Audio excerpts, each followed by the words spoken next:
제가 어떻게 요즘과 같은 거래량 절벽의 시대에 빠르고 쉽게 아파트를 매도할 수 있었는지 그 방법에 대해서 소개해 드리려고 하니까 영상 끝까지 시청 부탁드립니다. 여러분, 요즘에 집이 너무 안 팔리셔서 걱정이 많으시죠? 진짜 대출이자 감당이 안 되고 세금 폭탄 맞아서 빨리 집을 팔아야 되는데 집 보러 오는 사람은 없고, 그래서 정말 많으신 분들이 지금 힘드실 거예요. 저 역시도 그랬고요.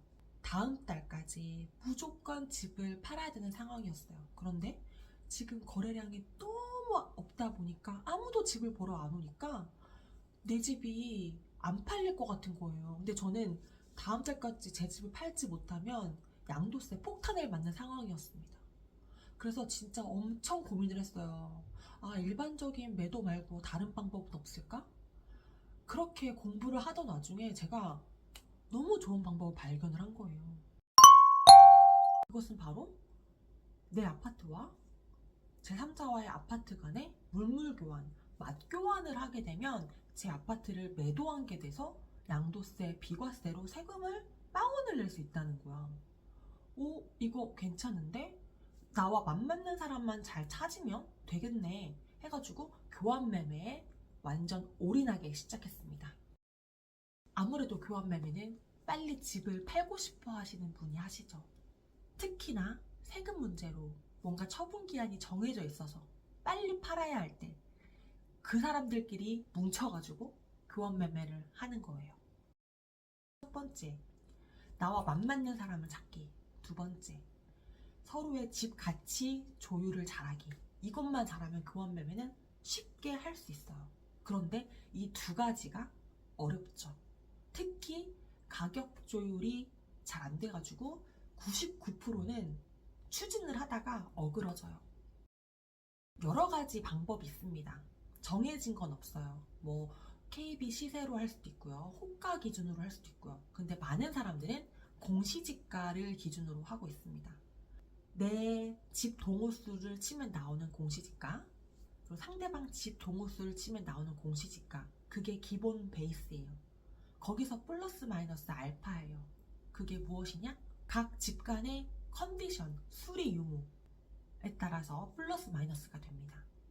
저희 집 같은 경우는 부분 수리가 되어 있었어요. 도배장판, 싱크대 정도. 근데 상대방 집을 가보니까 수리가 단 한 번도 되지 않은 귀신 나오게 생긴 집이었던 거야.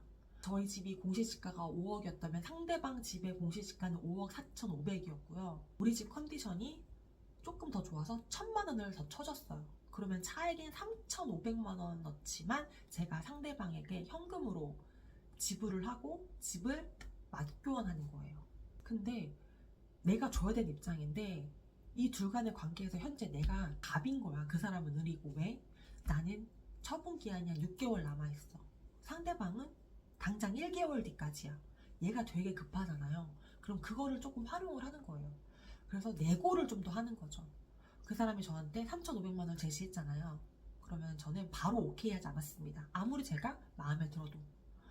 아, 사장님, 현재 제가 2천만 원이 맥스입니다. 그 이상이 되면 아무래도 힘들 것 같습니다. 그렇게 말씀을 드렸어요. 사실 그 사람은 좀 어처구니 없죠. 공시지가가 4,500만 원이 차이 났는데 2천만 원에 먹고 제가 퉁치려고 하니까 사장님도 웬만하면 팔기 싫겠죠. 그래서 아, 알겠습니다. 제가 더 끌고 갈지 맡겨날지 조금 더 고민해 보겠습니다 하시더라고요. 근데 아니나 다를까 하루가 지나고 나서 답변이 왔습니다. 제가 원하는 대로 해주겠대요. 빨리 진행을 하재요. 그래서 저는 3,500만 원을 줘야 될 걸 2천만 원을 주고 거래를 성사시킨 거예요. 그게 어떻게 가능했냐? 그 사람이 급한 걸 아니까 그 급한 거를 최대한 활용을 하는 거죠. 그렇게 해서 가격 조정을 하면 된다. 교환 대금이 궁금하실 텐데요. 이것도 정해진 건 없어요. 정해진 건 없고 국가에서 봤을 때 말도 안 되는 금액이 아니면 웬만하면 인정을 해줍니다. 그래가지고 보통은 이제 네이버 부동산의 호가 최저부터 최고까지 있죠. 그 안에서 적정선을 맞춰주시면 되는데요. 조금 더 거래대금을 높게 잡으면 좋은 점 단점, 낮게 잡으면 좋은 점 단점이 있습니다. 거래대금을 조금 높게 잡잖아요. 그러면은 나중에 이 집을 팔 때 양도세를 적게 내겠죠. 왜냐면 내가 거래대금을 뭐 6억에 적었어. 그러면 만약에 이 집을 7억에 팔으면 1억에 대한 양도 차액만큼만 세금을 내니까. 근데 그거를 만약에 내가 5억에 거래대금을 적었는데 7억에 팔면 2억에 대한 양도세를 내기 때문에 높게 잡으면 양도세 절감 효과가 있다. 그럼 반대로 거래대금을 조금 낮게 잡으면 뭐가 좋냐? 취득세가 싸죠. 왜냐면 취득세는 거래대금을 기준으로 하는 거니까. 낮게 거래대금을 잡을수록 취득세에는 유리하고요. 거래대금을 높이 잡으시면 양도세에 유리합니다. 저 같은 경우도 맞는 사람을 찾아야 되니까 정말 물불 가리지 않고 모든 방법과 수단을 가리지 않고 다 찾고 연락했습니다. 네이버 부동산 카페, 블로그, 그리고 교환매매 관련된 오픈 카톡방 다 들어가서 사람을 찾아야 돼요. 여기서 어떤 사람을 찾는 게 좋을까요? 제가 수원에 사는데 막 대전에 있는 사람과 맞교환하는 건 좀 아니죠?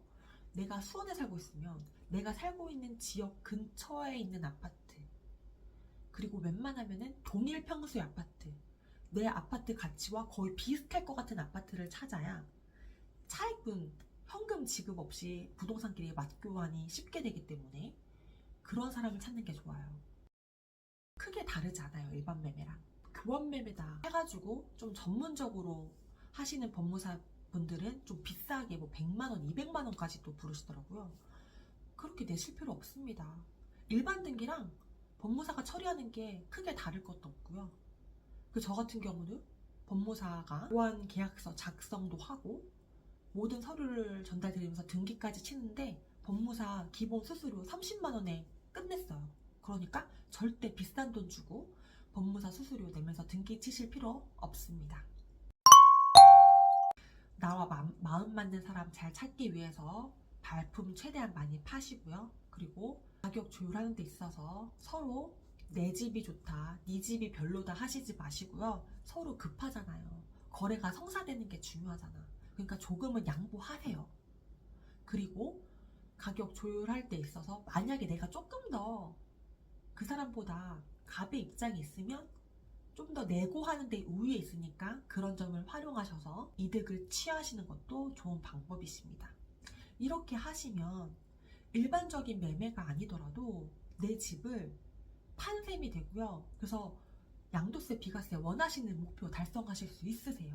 그래서 꼭 뭔가 우리가 아는 그런 루트대로 부동산에게 연락을 하고 사람을 찾고 하는 게 아니라 이렇게 물물교환의 방법으로 교환 매매를 해서 여러분들이 원하는 결과를 얻으실 수 있으니까 한번 고려해 보시는 건 어떨까